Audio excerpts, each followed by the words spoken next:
Welcome to our virtual studio, Naniki. Thanks, Nicolette. All right, so Naniki, you have a very important role at Eskom as the Senior Operations Engineer for Renewable Grid Integration.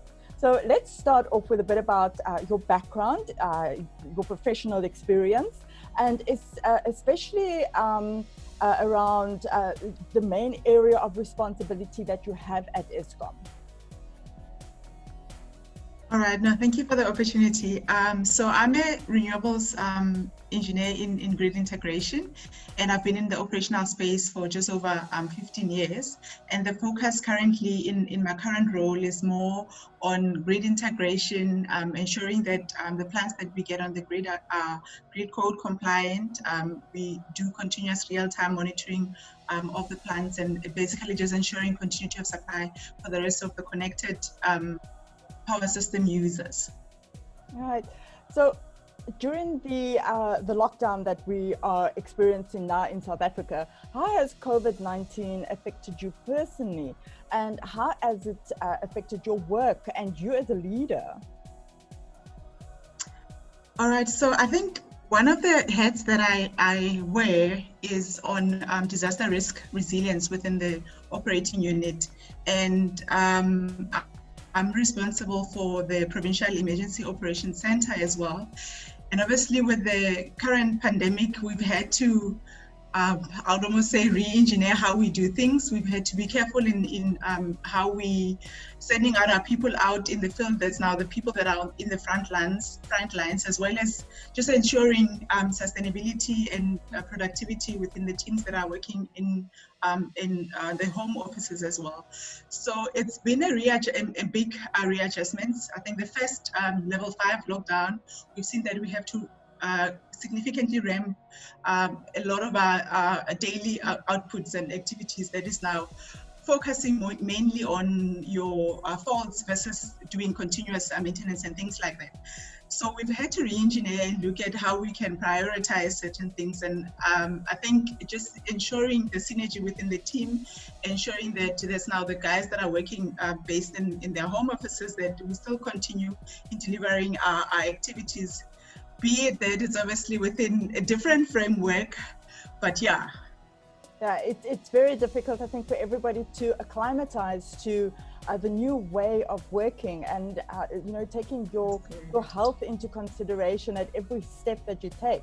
So many have felt the strain of working during lockdown, where your energy and your focus and resilience become precious commodities during this period of crisis.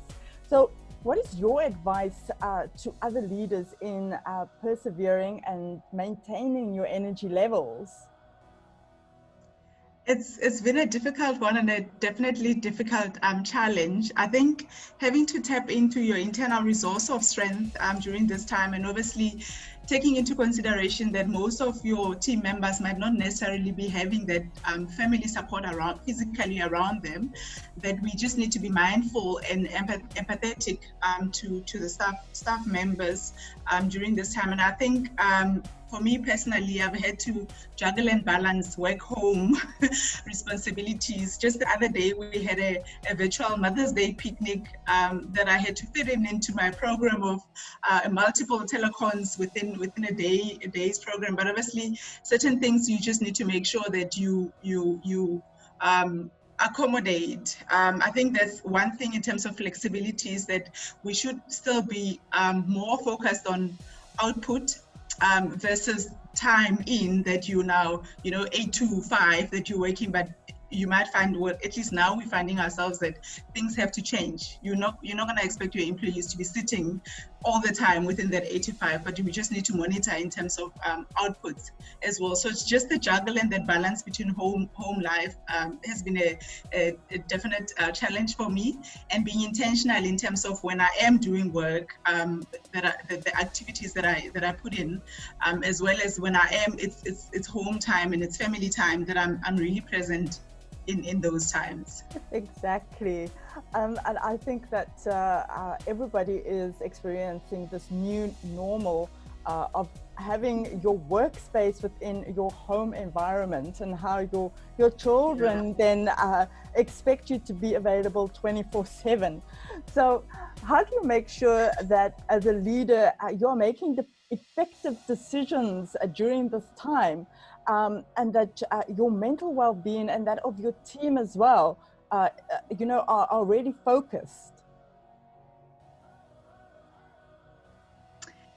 Yeah, so we've had to relook at how we're juggling in terms of our time, as well as reprioritizing some of the things and outputs that we expect from the team members. And I think a mantra that has really definitely helped me in this time period is one that goes by that resilience is not only about overcoming, but it's more also about becoming. So I think one thing that we're seeing now during this time period is more about also reflecting